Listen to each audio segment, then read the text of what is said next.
Hey, everybody. I know usually we're here doing trivia, but this Corey Richins case has been so crazy that I had to come on here and talk about this.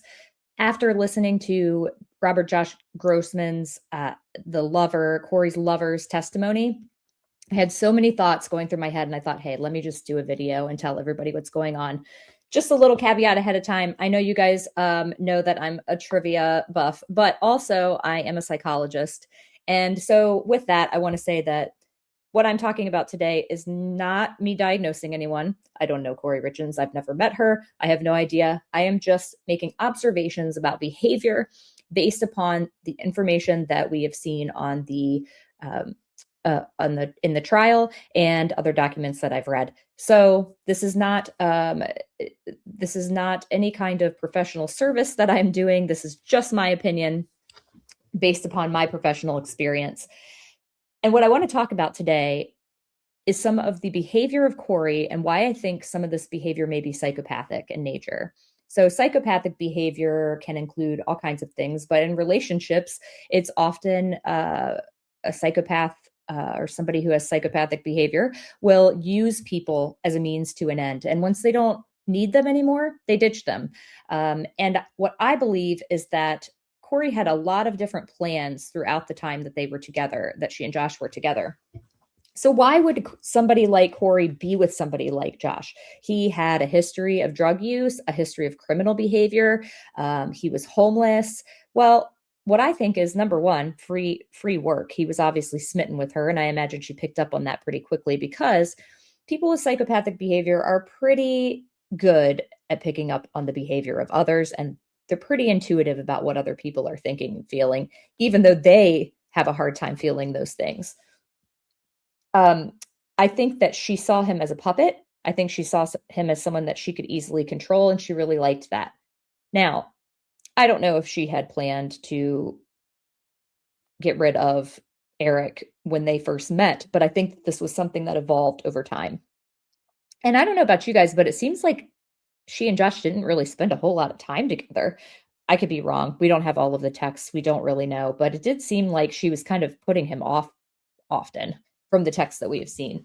But, why would he stick around with her stringing him along? Well, she was giving him free room and board. She was paying him lump sums of money. She bought him 2 cars, 2 cell phones. Why wouldn't he? So um, I want to talk about I have notes here because I can't memorize things. The December and January text messages that we saw in court.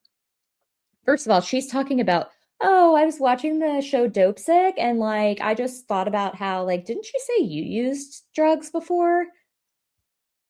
She probably wasn't even really watching that, but if she was, she's probably watching it to see how easy it was to get fentanyl or other opioids. However, I think that this was baiting him. I think it was documentation of the idea that he was a past drug user and may have been somebody who could get drugs. I think she was trying to see if he could get them for her. But also, if he's the one that gets them for her, then he could be framed for this, right? I think that's all swirling around in her head.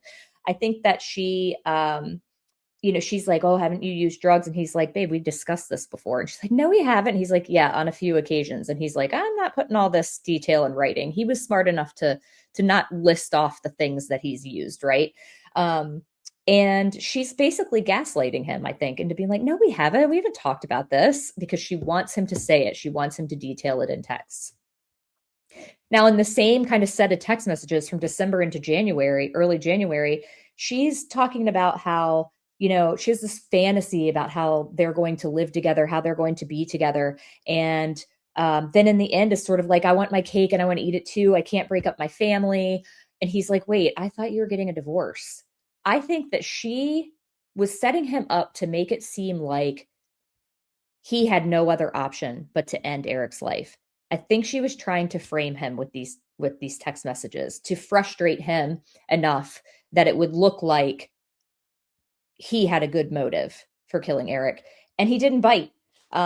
He didn't say what she wanted him to. The relationship continues on.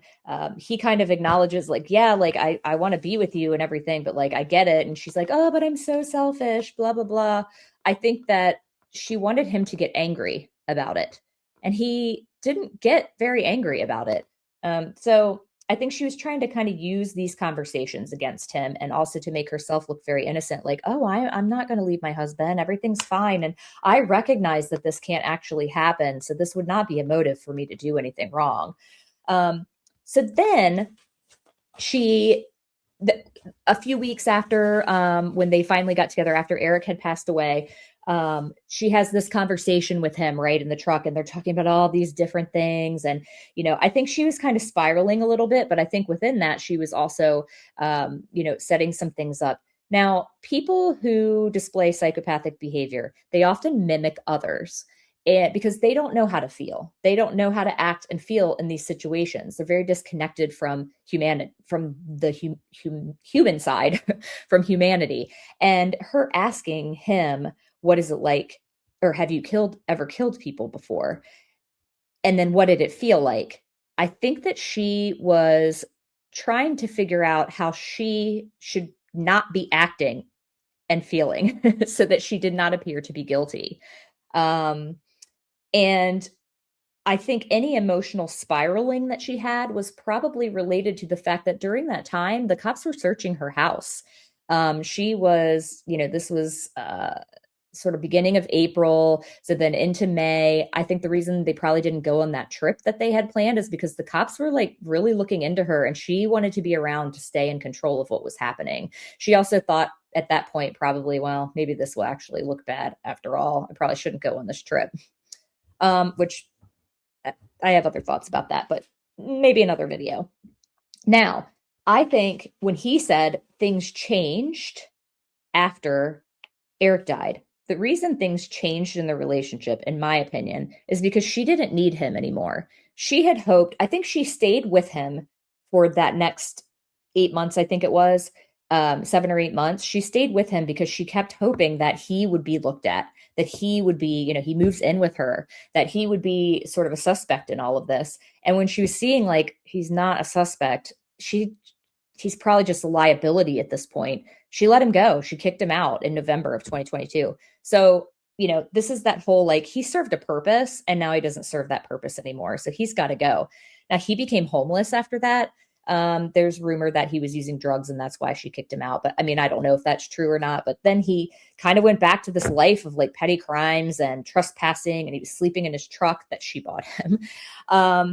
But she had to get rid of him because he was just a complication at this point. And she knew the cops were still looking at her, and having him still around was probably making her look really bad.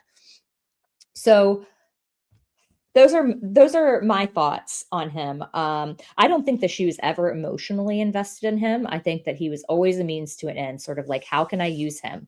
I would love to hear more about the details of that relationship and what Josh's thoughts are when he's looking back and saying, oh, she said this, she said that. I'm very, very interested in that. And I don't think he probably would ever do an interview, but that would be very interesting. My opinion about him on the stand, I think that he is, I think that part of him loves her so much, and he struggles because he also hates her so much because of what she did, the reality of what he thinks that she did to Eric, and his own shame in, being with this person who was married. Listen, people, don't have affairs. Okay. Just don't. It doesn't work out most of the time. And sometimes it ends up like this. Just don't do it. Just wait, get a divorce, do it right. And then if you're supposed to be with this love of your life, which, okay, whatever, but just don't have affairs. Handle things correctly. In fact, people will stay together for the benefit of the kids, quote unquote, but research shows us that staying together doesn't really benefit the kids. It's more disruptive to the kids if they see you arguing, especially in cases of domestic violence, arguing and not getting along, because your relationship as parents, married parents, is a foundation for how your children will see relationships and how they will move forward and with their relationships of their own. So please, guys, just don't have affairs. I'd love to know your comments on all of this. There's another thing that I was thinking about too, in that Kouri is very impulsive. She was willing to take a high level of risks, and always thinking she could make up for it, right? It's just very pathological behavior. This risk taking. Most people would never put themselves in that situation. And I really think that Kouri overestimated her abilities and overestimated her ability to get herself up out of these situations. And clearly, she doesn't really take responsibility for it now either. Let me know what you guys think. I hope you enjoyed this little segment, and I'll see you at trivia on Sunday night.